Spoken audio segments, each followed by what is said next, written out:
The summer Rebecca Pruitt turned 11, she started hauling things other farmers threw away. Every Saturday morning, she'd pedal her bicycle down the dirt roads of Callaway County, Kentucky, stopping at the edges of fields where old equipment sat rusting in the grass. She wasn't looking for scrap metal to sell. She wasn't building a fort. She had a single, quiet purpose, and she wasn't telling anyone what it was. She knocked on doors. She asked politely. And farmer after farmer said the same thing. Sure, honey, help yourself. Then they'd lean against their porch rails and watch her wrestle broken aluminum irrigation pipes into a wooden trailer her father had built her. And they'd chuckle, the gentle, confused kind of laughter that comes not from cruelty, but from complete bafflement. An 11-year-old girl collecting old pipes. By the time August arrived, she had more pipe than some of the working farms in the county, and she hadn't explained herself to a single soul. Nobody knew what she was planning, not even her father, but they were about to find out. Callaway County sits in the western corner of Kentucky, where the land rolls gently toward the Tennessee River, and summers arrive over-delivered. By July, the sky turns the color of old brass. The air smells of turned earth and diesel and drying hay. It was the kind of place where families had farmed the same ground for 4 generations and weren't embarrassed to say so. Rebecca Pruitt was the middle child of 3, born to Benjamin and Victoria Pruitt, who worked about 40 acres of river bottom land. Benjamin grew corn and soybeans, occasionally tobacco when the price made sense. He was a methodical man, deliberate in speech, patient in all things except drought, which tested him the way nothing else did. Victoria kept a kitchen garden of extraordinary ambition. Tomatoes, peppers, squash, pole beans strung on hand-cut cedar stakes. She was the one who first put seeds in Rebecca's hands when Rebecca was barely old enough to reach the soil without bending her knees. Rebecca's grandmother, Alice, lived in a small room off the back of the farmhouse. She was 81 years old and spent most mornings at the kitchen table with a cup of black coffee and old agricultural extension pamphlets she'd been collecting since the 1960s. She read them the way other people read novels. It was Alice who first noticed that Rebecca was watching the fields differently than other children did, not looking at the crops, looking at the water, where it pooled, where it ran off, where the soil cracked first in dry weather, where it stayed dark the longest after rain. The summer Callaway County entered its 3rd year of below-average rainfall. Rebecca began to see a problem that the adults around her had simply learned to live with. Her father's soybeans were suffering in the upper fields, where the soil was sandier and water moved through it too fast to do much good. The county extension agent, a steady-natured man named George Morris, had come out twice to look at the situation and offered what advice he could. Irrigate more frequently. Mulch around the base of plants to retain moisture. But irrigating more frequently cost money and burned diesel, and there was never enough water pressure to run the lines up to the high ground without the system losing efficiency halfway across the field. Rebecca listened to every word George Morris said. She asked questions he wasn't used to hearing from 11-year-olds. If the pressure drops going uphill, what happens to the water that never makes it to the top? George paused. It just stops, sits in the line. She nodded slowly, the way a person nods when they've already thought about something for a long time and just needed one more piece to confirm it. That was in May. By Victoria, she had started collecting pipes. Here is what Rebecca understood and what most of the adults around her had never quite put together. Water doesn't care about cost. It only cares about gravity. The upper fields on her father's farm sat about 14 feet higher than the pond at the bottom of the property. A small spring-fed basin that had never gone dry. Not even in the worst summers. 14 feet of elevation. That's all it was. And Rebecca had been reading Alice's old pamphlets. She'd learned about drip irrigation, delivering water directly to plant roots through slow emitters rather than overhead sprinklers, using up to 60% less water because none of it evaporates off hot soil or runs down a slope unused. She'd also read about gravity-fed systems, old designs from before electric pumps existed, where water at a higher elevation flows downhill through pipes to reach lower fields. The pond on her father's farm sat below the damaged fields, so that wouldn't work. But there was a seasonal catchment.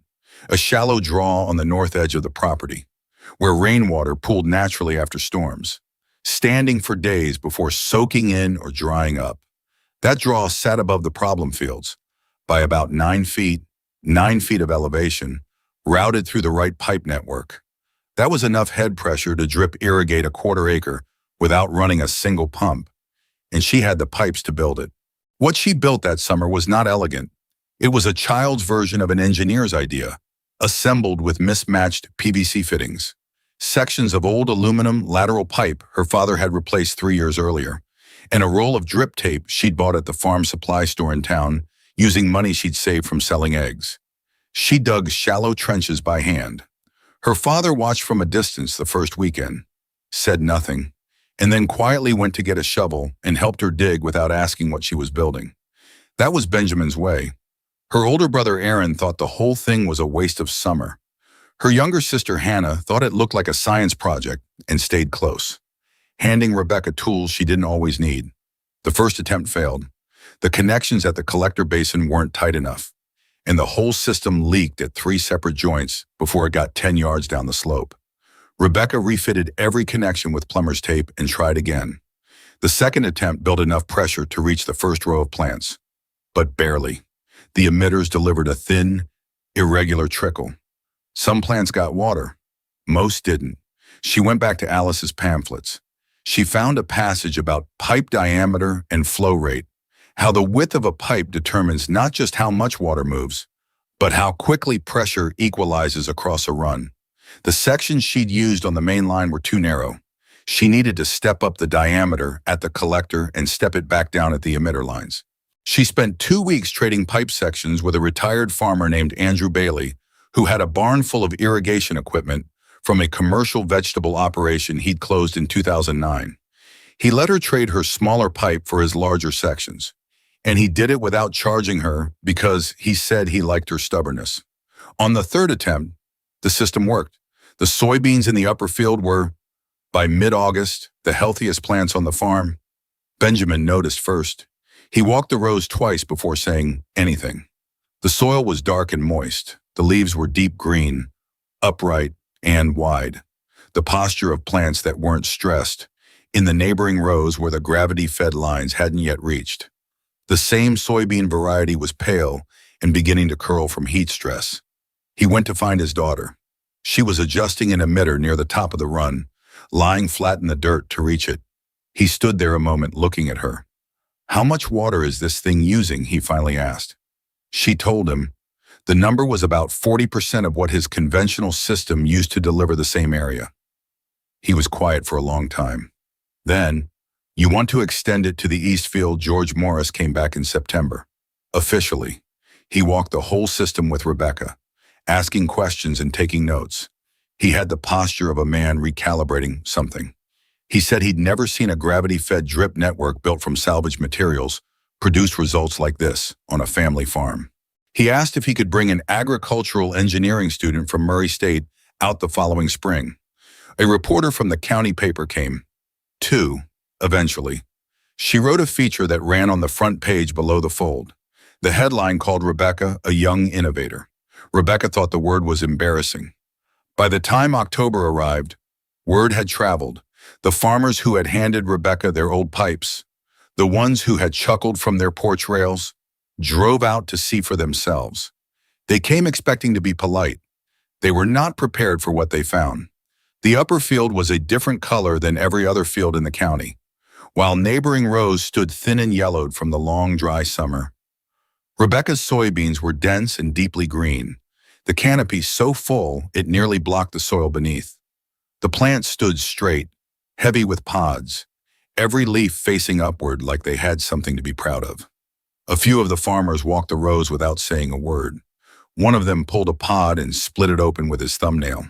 He looked at it for a long moment, then looked at the 11-year-old girl standing at the edge of the field with dirt on her boots. "What did you do different?" he asked. She showed them the pipes, the draw, the gravity, the emitters running slow and steady just below the surface, delivering water directly to the roots without wasting a drop to evaporation or runoff. The same water those men had never thought twice about letting puddle and disappear. She walked them through every junction, every fitting, every length of salvaged aluminum that had once been destined for a scrap pile. The laughter was gone. In its place was something quieter, something that takes longer to arrive than laughter, but lasts considerably longer. Several of them asked Rebecca if she'd help them lay something similar before next planting season. She said she would. Masanobu Fukuoka, the Japanese farmer and philosopher, once wrote, "The ultimate goal of farming is not the growing of crops, but the cultivation and perfection of human beings." Rebecca Pruitt grew soybeans that summer. Exceptional soybeans, water efficient, soil healthy, drought-resistant soybeans that outperform fields managed by people with decades of experience. But that wasn't the harvest. The harvest was something harder to measure. The patience of a child who watched water instead of yields. The willingness to ask for things people considered worthless. The discipline to fail twice and build again without complaint. Real agricultural knowledge rarely comes from expensive equipment. It comes from paying attention, from understanding that what others discard still has purpose if you're willing to figure out what it is. Rebecca is 12 now. She's already designing an expanded system for the East Field. Andrew Bailey is helping her with the math. Alice is still reading pamphlets, and the pipes that once rusted at the edges of fields across Callaway County are now growing things. If this story of quiet wisdom and determination changed the way you look at the discarded things in your own life, please subscribe and like the video. We are dedicated to unearthing the history and the innovations that the world often tries to bury.